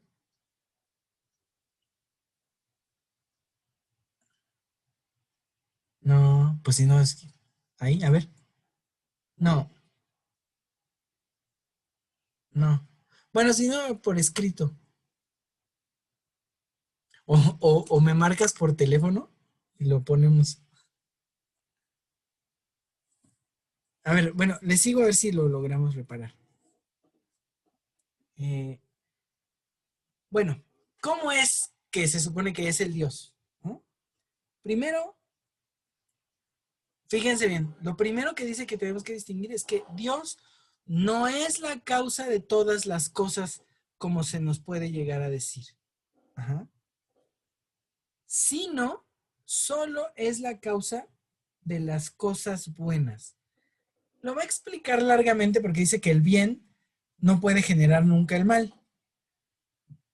Perdón. Y que si el Dios es bueno, de ninguna manera podría ser el origen del mal. Entonces dice, Dios no es la causa de todas las cosas, sino solo de las buenas. Y claramente dice que las buenas, así dice, al ser la causa de las cosas buenas, es por ello solo causa de muy pocas cosas. Y de todas las demás, el hombre deberá encontrar otras y sus propias causas. Y ahora se va a agarrar contra Esquilo. Acá va, a partir de esto, va a soltar una, eh, una primera ley del relato. Va a ubicar un par de leyes de lo que debe ser un relato. Dice, la primera ley del relato es esta, que Dios no es la causa de todas las cosas, sino solo la causa de las buenas. Ahora va por la segunda norma. Dice, esta tiene que ver con las metamorfosis de los dioses. Porque dice que en los relatos constantemente se está hablando de las metamorfosis de los dioses, o sea que si se convierte en un animal, que si se convierte en otra persona para andar entre los hombres o para ligarse a una mujer o a un hombre, lo que sea, ¿no? Dice, la lógica es que ninguno de ellos, de los dioses, pueda metamorfosearse porque solo podría ser por algo o hacia algo o alguien menos bello y perfecto, dado que los dioses son perfectos en su estado propio. O sea, cualquier transformación del dios en otra cosa sería bajarle al nivel de la perfección. De esta manera, señala inmediatamente que se debe restringir la idea de que los dioses se disfrazan para andar entre los hombres, porque entonces no sé si vean como que el dios pierde su estatus al transformarse y rebajarse. De lleno estamos en la simple idea del Dios perfecto. Los dioses fabricados no conservan la historia. ¿Qué creen? Las metamorfosis, sí. Vean cómo es suave, pero hay un atentado contra la historia. ¿Por qué? En Egipto lo podemos entender. Los dioses cambian frecuentemente su carácter, sus cualidades, incluso sus representaciones icónicas. ¿Por qué cambian? Porque hay movimientos entre los grupos, porque unos dominan a otros, porque hay una conquista, porque hay una reliberación, una unión, lo que ustedes quieran. Las metamorfosis de los dioses a las que se está oponiendo totalmente Sócrates, pudieran ser los movimientos del Dios, los movimientos históricos del Dios. O sea, si pasa de acá para acá, si se transforma en esto, si se mezcla con estos, si se transforma en esto para seducir por acá. Y si vemos además todas las referencias que hay a los diferentes dioses de árboles, de animales, de climas, de plantas, bueno, entenderemos que las metamorfosis son claramente figuras del pasar o del proceder histórico de los dioses. ¿Sí me explico hasta acá? Entonces, claro, cuando él dice el Dios debe mantenerse perfecto e impecable, lo que intenta es evitar que el Dios cobre su carácter histórico. Pero ven, para él el Dios ya no es la representación de un pueblo. Para él el Dios ya no es la identidad del grupo. Para él el Dios ya es una entidad ajena que funciona por sus cualidades, no por su retención histórica. ¿Ven cómo él cada vez está más lejos de las diosas y está definitivamente del lado del dios masculino, ¿no? Que finalmente va a ser Zeus? ¿Por qué? Porque finalmente él no puede ver la historia, necesita ver lo cualitativo. Se trata de llegar a un punto. La mentira, porque eso es lo que es para él la metamorfosis de los dioses, una mentira con la que engañan a los hombres. La mentira es eso que debe evitarse en los hombres y en los dioses porque es aborrecible para ambos. Ajá. Entonces, todo cambio del dios es una mentira. ¿No? De verdad los quiero sensibles a esto que les estoy diciendo. La memoria, como posición en el mundo, es lo que está creando el lado de la mentira. Del lado de la no mentira o de la verdad está el relato fabricado. Y no olvidemos que dijo, nosotros, que somos los que gobernamos, decidimos qué gobernamos o qué no. Digo, qué relatos fabricamos y cuáles no. ¿Sí me explico? Y entonces viene un párrafo bastante oscuro en la página 74 del libro de la UNAM. Déjenme.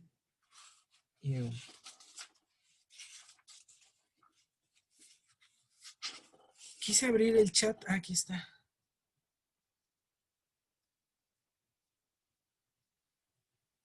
Ah, que en ocasiones se llama Zeus Teos, dice Octavio.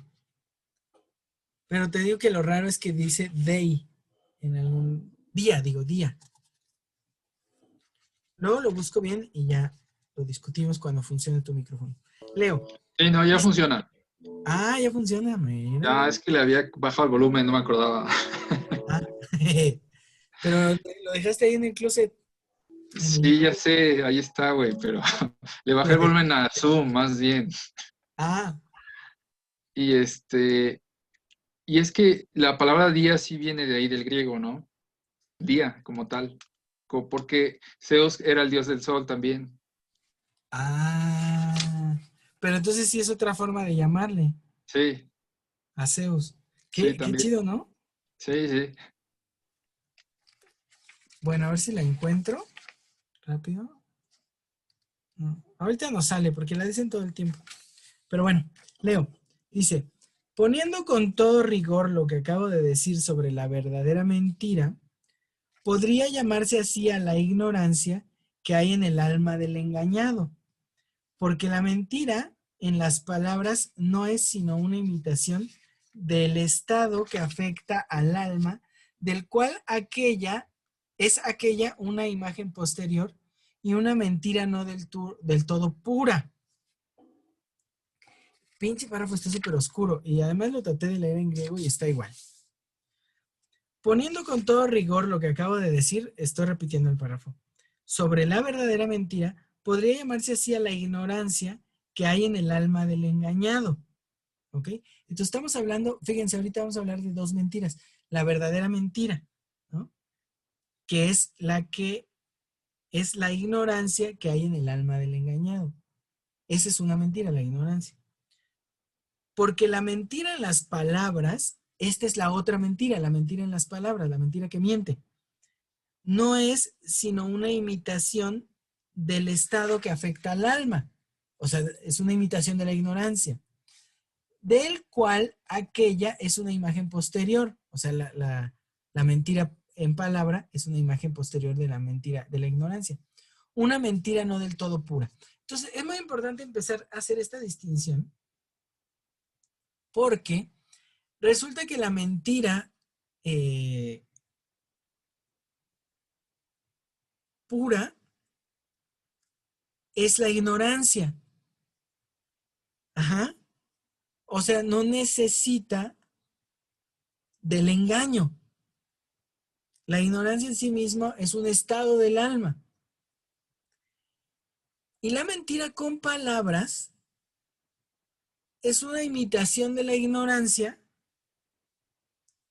que de alguna manera puede funcionar porque se ajusta a la ignorancia. O sea, es un estado posterior. ¿Por qué no es una mentira pura? Porque el que habla conoce la verdad. Es decir, en la mentira que se dicta, la verdad está implícita. En la mentira pura es la ignorancia. ¿Bien? Y lo remata así, dice, la mentira que lo es de verdad, por consiguiente, es aborrecida no solamente por los dioses, sino también por los hombres.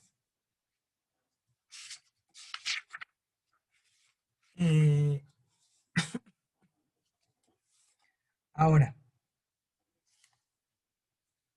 la mentira en palabras es imitación del estado que afecta al alma, la ignorancia.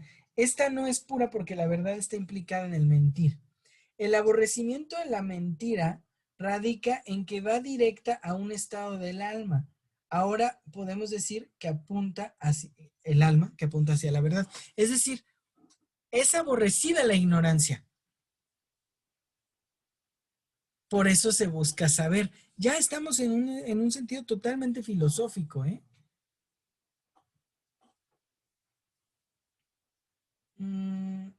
Sin embargo, la mentira de palabra es útil. Fíjense, acá viene ya el acomodo que hace. La mentira de palabra es útil en tanto que puede tener beneficios. Pero en este punto se separa el hombre de Dios, en tanto que este último, Dios, no tendrá necesidad alguna de mentira, porque no le son útiles para causar nada en los hombres. Porque el Dios, en tanto que pura bondad, solo puede causar bondad. ¿Ok? Entonces el Dios no tiene que mentir. Entonces, ¿a quién le es útil la mentira que conoce la verdad? Todavía no lo va a decir. Más adelante ya lo va a atribuir a los gobernantes. Pero lo que quiero que vean es que la ignorancia no es tolerable. Pero la mentira intencionada sí lo es, en tanto que es útil y funciona para fines muy específicos. El Dios, en cambio, debe ser admirado por sus virtudes incorruptibles y entonces no se le puede, según Sócrates, rebajar a ningún estado que retire la pulcritud de sus cualidades. No estaba tan loco el Señor. Si lo piensan y entendemos que el Dios no es más que la representación del Estado, la pulcritud de la que habla es la pulcritud del Estado. No puede haber corrupción en el Estado, ¿no? La única manera de mantener a los hombres limpios es que ese eje del que parten, que es el Dios, sea tan pulcro como nosotros queramos que sea, ¿no? Es decir, no hay que permitirles que sepan todo aquello que rebaje al Dios a un estado bárbaro. Ahora, solo piénsenlo, volvamos a la época oscura. No habría que permitir que se sepa toda la atrocidad que cometió el pueblo dorio a su llegada a la península. Entonces, es como si siempre hubiera sido así, limpieza y pulcritud. La segunda ley, entonces, la mentira no puede ser característica de los dioses. ¿Ok? Entonces tenemos nuestra primera ley, ¿no? Que Dios no es la causa de todas las cosas, sino solo de las buenas. La segunda es que la mentira no puede ser una característica de los dioses.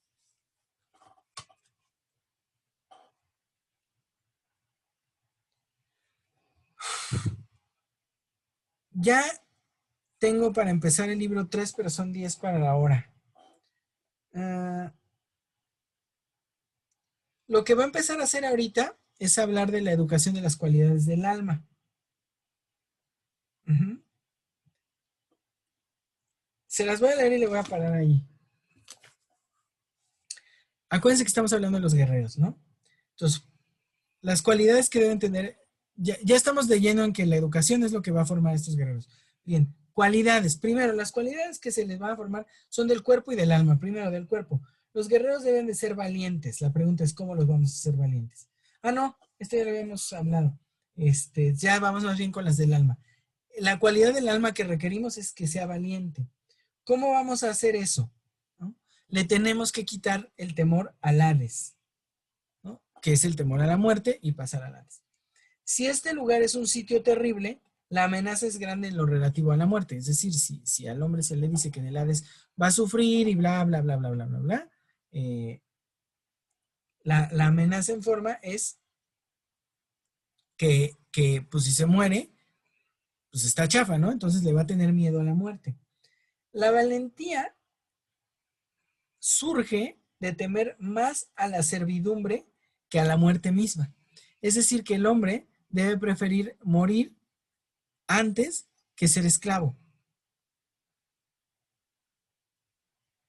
Y eso pues, lo podemos traer de culturas anteriores.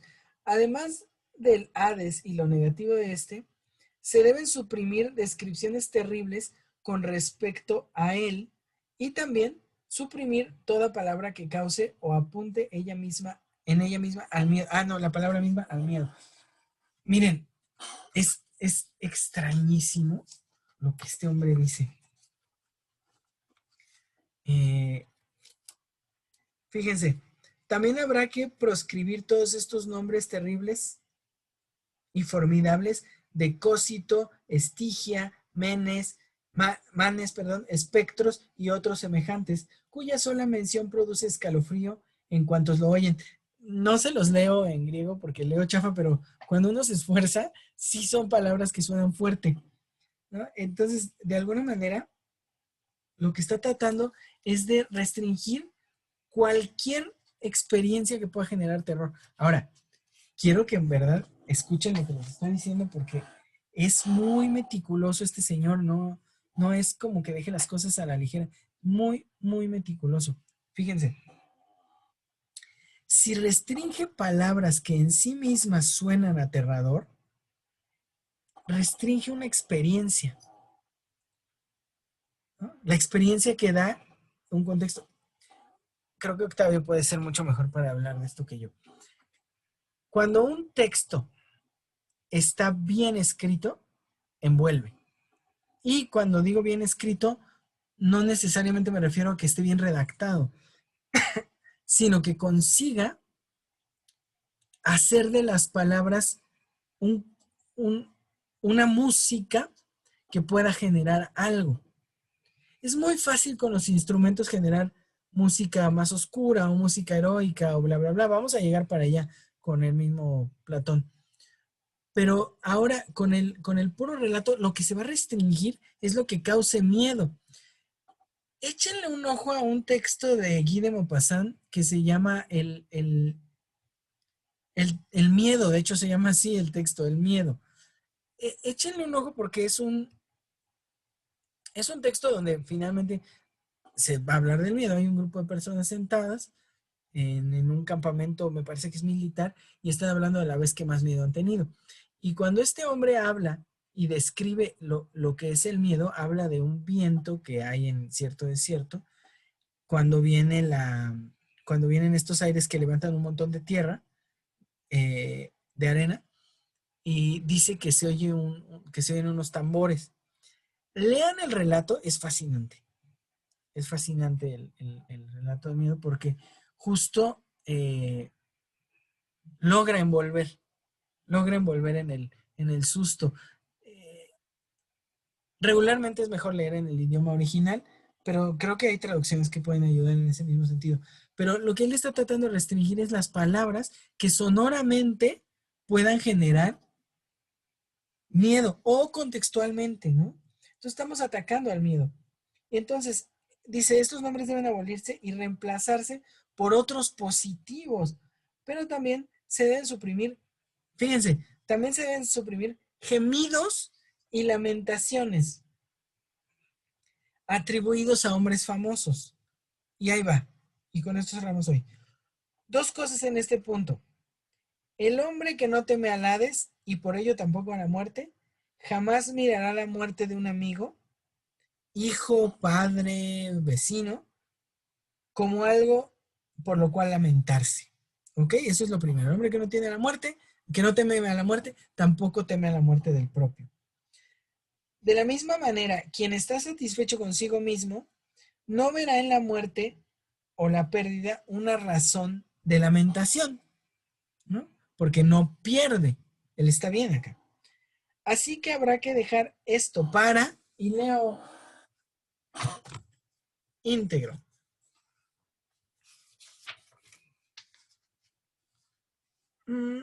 Con razón, pues, eximimos de lamentaciones a los hombres ilustres y las reservamos a las mujeres. Y ahí viene.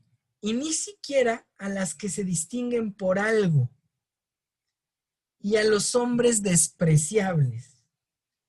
Todo con el fin de inspirar la repugnancia de estas cosas a aquellos que pretendemos educar para la defensa del país. En la apología, no es cierto. No me acuerdo cuál de los textos, pero donde le dan ya la cicuta a Sócrates, a la única que no deja entrar es a su esposa y a su hijo. ¿Por qué lo dice tal cual? No queremos lloriqueos de mujeres aquí. Es el día que va a morir. ¿No? Ella ya no lo va a ver. El texto es Fedón. Es Fedono del alma. El Fedón. ¿No? Winnie puso cara de que está muy enojada con Sócrates. Déjenme retomar un poco. Porque hay una palabra, dice, bien, aquí la primera distinción de Sócrates entre hombre y las mujeres, las que se distinguen por algo, además, ¿no? Y déjenme ver, porque acá tengo el apunte, lo voy a comentar, pero la próxima vez lo profundizamos. Es una verdadera joya. Chun, chun, chun. Las lamentaciones son para mujeres y para hombres despreciables. Esto es, excepto algunas mujeres.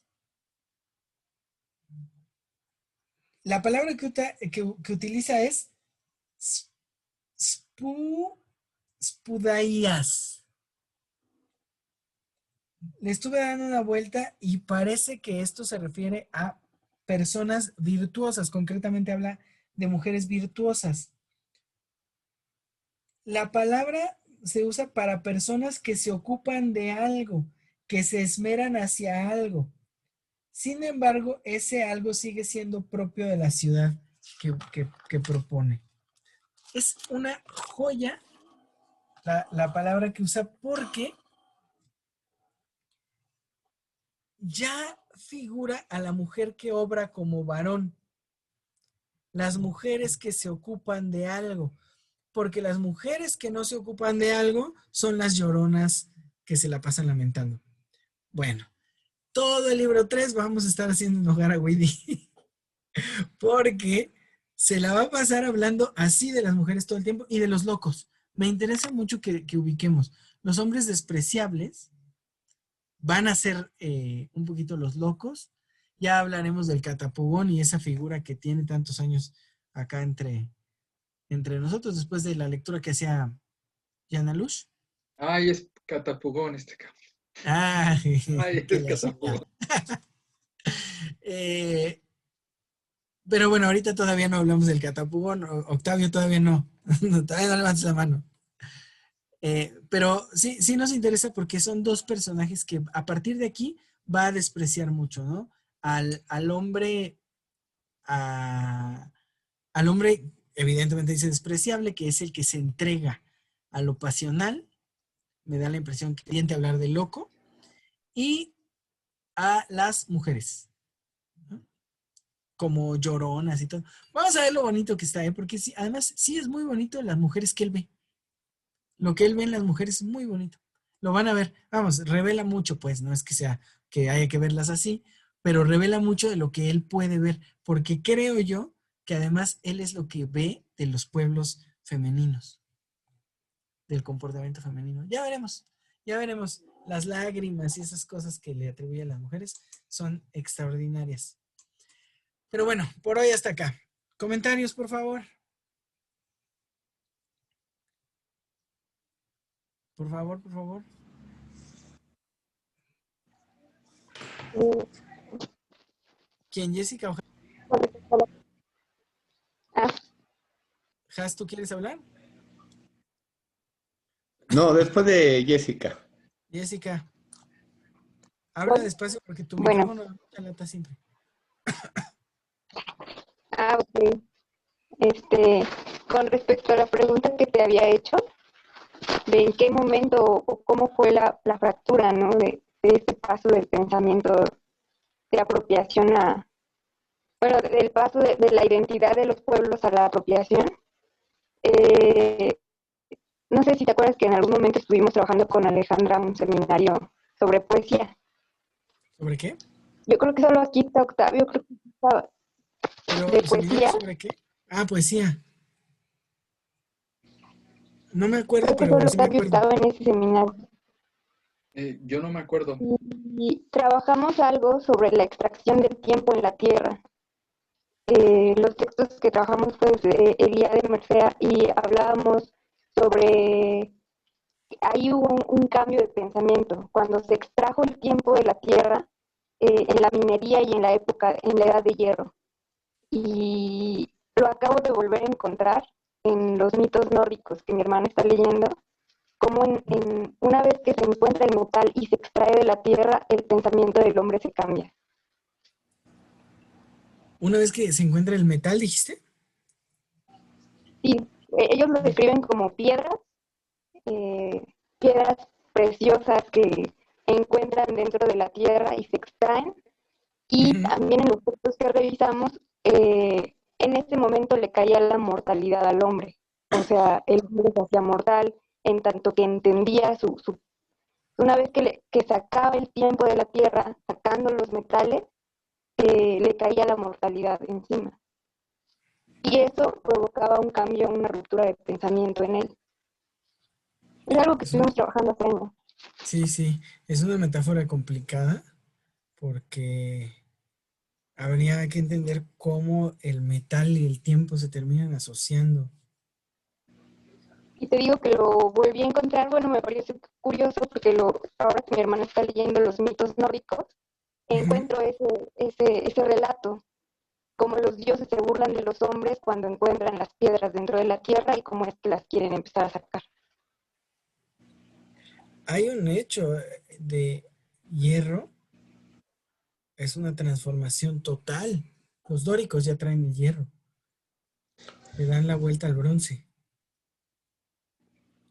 Y no sé, no sé, o sea, sí hay un cambio, ni siquiera digamos social, es un cambio total psíquico, pero pues estaría más bien que lo pudieras explicar más profundo porque a mí me cuesta trabajo pensar en qué punto el tiempo funciona aquí.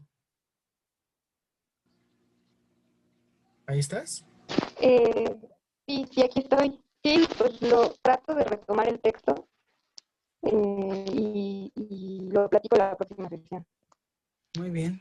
Oye, es siempre una lata tu micrófono, se oye como tucu, tucu, tucu, tucu, tucu, tucu, como no te oyes continua, pues, como rasposo. Ah, yo no lo noto. ¿Tienes audífonos? No, Si tienes unos audífonos con micrófono, podríamos probar para ver si no es el micro de tu compu, que ya está mal. sí, para la otra lo ocupo. Pues, es que luego no se te entiende chido, porque sí, todo el tiempo soy así. Pero está bien. Lo siento. ¿Vas? Doc, hablabas de cómo los mexicas perdieron con un puñado de españoles Ujú, y lo quiero relacionar con la mentira del alma y la mentira de la palabra.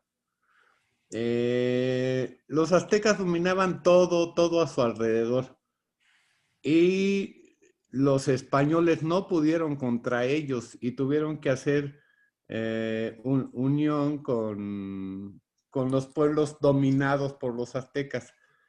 ujú, Ahí es donde yo relaciono la mentira por ignorancia de estos pueblos con la mentira hablada. Los españoles les decían una cosa ujú. que sabían que no era verdad, pero como lo ignoraban los indios, lo tomaban como verdad y se unieron a ellos para derrotar a los aztecas. Ujú. Pero no fue un puñado de españoles, fueron los mismos indios los que derrotaron a los aztecas. Sí, bueno, sí lo mencioné así tal cual, ¿no? O sea, fueron unos poquitos que sí jalaron a otros grupos y que se unieron a los fregadazos.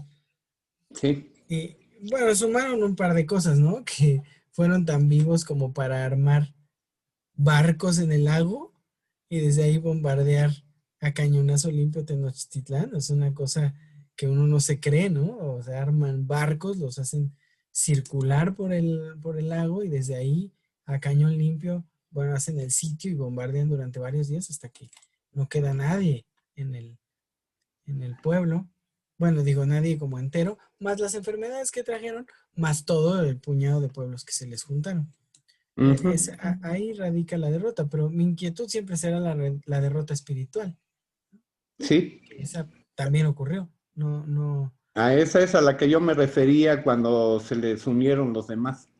sí, y esa derrota sí tiene que ver con pues con una conquista ideológica y que me parece que está asociada a la pérdida de la memoria. Y ahí es donde la mentira opera. Eso sí es súper importante. La mentira no opera cuando hay memoria. La mentira solo opera cuando la memoria está extraviada. Entonces, no hay forma de mentirle a alguien que tiene memoria, pero se le puede mentir a aquel que la ha extraviado. Ok. ¿Sí? ¿Más comentarios? Yo quería comentar algo sobre Esquilo, pero no encuentro el pasaje porque hay una de las batallas que narra en sus tragedias que se llama la tragedia de los persas. Ujú, Pues se trata justamente de cómo en una de las guerras de las tantas guerras que tuvieron con los persas, los griegos derrotan a los persas. ujú, Y entonces el hijo del gran emperador Darío, que Darío ya está muerto para entonces, que se llama Jerjes, pues todos le dicen que para qué se va a la guerra si ya tiene muchos pueblos conquistados, que pues bueno, toda la parte de Asia occidental, ¿no? Es de los persas, las rutas, todo eso. Entonces dicen que para qué se va a Grecia. Dice que porque le hicieron burla que Jerjes no ganó nada, ¿no? Su papá Darío queda grabado en su pueblo, quiere conquistar a los griegos, pero fracasa, se lleva como 10,000 soldados y regresan como 8, ¿no? ujú. Los griegos los hacen pedazos con una cuadrilla de 300 naves. Y de hecho son atenienses, ¿no? Los que pelean esa. Sí, exactamente. Pero hay una parte que voy a recuperar para la siguiente, donde es que es magnífico el momento en que narran cómo llegan las naves griegas, que son negras, ¿no? Además es muy importante el color, Ujú, y que van cantando una canción de muerte, como si ya los griegos sintieran que perdieron la batalla y no les importa dar la vida, pero en realidad la ganaron, ¿no? Algo así Oh, dice, algo así, se lo voy a buscar. sí, sí, por favor. Para la próxima vez empezamos con eso. Sí, sí, sí, Muy bien. todo. ¿Los demás? ¿Nanay? Yo. ¿Quién dijo yo? Yo, Marta. Ah, hace horas dejé de verte. Sí, es que quité la cámara. Ah, Bueno, ahora que Sophie quiso entrar a este taller de fotografía, del cual fue rechazada, de cine. de cine, perdón, tenían que leer un texto que lo leí así rápidamente, me pareció muy lindo. Es de un jefe piel roja que le está contestando una carta a un presidente de Estados Unidos que quería comprar sus tierras. Entonces él le está explicando que no entiende por qué quieren comprar su tierra cuando para el hombre blanco no significa nada la tierra. Y le empieza a describir todo lo que significa la tierra para ellos. Y pues es esto que tú decías, esta identidad que ellos tienen con su tierra y que nosotros perdimos hace mucho tiempo. No está muy linda. La subo ahí al Telegram, si la quieren leer. Sí. Ellos en particular, cuando van a pelear, se pintan la cara con la tierra. Ujú. Y además ellos, los pieles rojas, bueno, no sé si la mayoría, pero muchos grupos norteamericanos, tienen una diosa, ¿cómo creen que se llama? Es la mujer blanca. Y se tiñen la cara con la tierra de donde son y se la tiñen también de blanco para pelear. Son grupos bien cercanos todavía a la tierra. Por eso a mí me son finalmente de herederos de la tradición de allá, no de la de aquí. ¿Alguien más? ¿Puedo hacer un reclamo? Sí, el pan. Sí. Dice Marta que le No, cayó mal el no. pastor. Habla, Marta. Morí ayer. Sí. Ayer morí, Jas. Ya estaba con todos los ingredientes afuera y morí con ese pastor. ¿Y ahora hasta cuándo? Pues la próxima semana ya ni quiero decir, ya mejor lo dejo ahí ya. A Bueno, ver, yo solo está quiero bien, ya hacer hice mi un reclamo, gracias. cuestionamiento, Jas. ¿Te enfermaste ayer? ¿No? No. ¿Las niñas se enfermaron ayer? No. ¿Yo me enfermé ayer? No. ¿Podemos culpar al pastor? No. Bueno, No. pudo ser una garnacha que comí por ahí. Pero el pastor no puede culparse. Muy bien, gente. Me da mucho gusto verlos. Hoy estuvimos menos, no llegó Marisol. Fue extraño. ¿Quién faltó? Marisol, Alejandra, Santiago. ¿Alguien más que reconozcan que faltó? No, ¿verdad? Bueno, al rato me pongo en contacto con Marisol.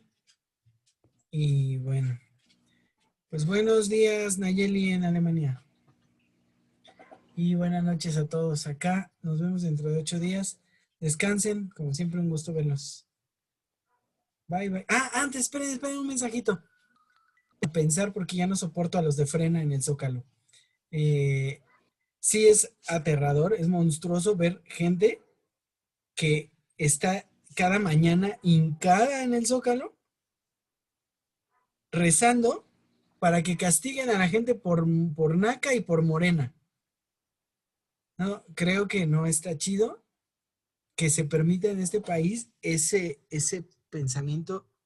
Ya no sé si decir clasista o de plano si es un pensamiento fascista, pero Gilberto Lozano ha llamado al linchamiento a personas, a periodistas, ha llamado a violencia contra los votantes de Andrés Manuel, o sea, muchos de nosotros, pero además contra la gente pobre, solo por ser pobre, ¿no? Échenle un ojo a eso y hay que pensar porque creo que no se debe tolerar una intolerancia de ese tamaño así con tanta impunidad, ¿no? Mínimo creo que debiéramos hacer un poco de conciencia política y de hablar, digamos, abiertos. Pero bueno, piénsenle y lo platicamos la próxima vez. ¿Está bien? Y bueno, Widi, eso pues no le compete aún, porque ese radicalismo está en toda Latinoamérica. Tienes tu micrófono apagado. Tienes tu micrófono apagado. Y ahora te Ay, sí. pasmaste. Ya te Te digo escucho. que, claro, efectivamente en el contexto de México, no, pero acá en Chile también estamos siendo, o sea, desde el estallido social que nosotros estuvimos desde el año pasado, desde octubre del 2019, Sí. bueno, con la pandemia y todo, como que se tranquilizó un poco, pero ahora ya estamos saliendo de la pandemia, casi la mayoría de las comunas acá en Santiago, y efectivamente se han comenzado a manifestar los jóvenes en la Plaza Dignidad, que es como el lugar donde asistimos a las marchas, porque también he asistido. Y por ejemplo, ayer hubo un incidente súper lamentable, porque uno de los policías tomó a uno de los chicos y lo tiró por un puente, o sea, en el río Mapocho, que es el río principal que tenemos acá en Santiago. Y el joven tiene 16 años y está completamente lesionado. Entonces creo que también hemos sido, han intentado silenciarnos de una u otra manera porque no estamos de acuerdo con la política actual y nos estamos manifestando en relación a eso. Pero tiene un costo y ese costo lo pagan efectivamente los más jóvenes porque son más, se exponen y tienen ese ímpetu de riesgo.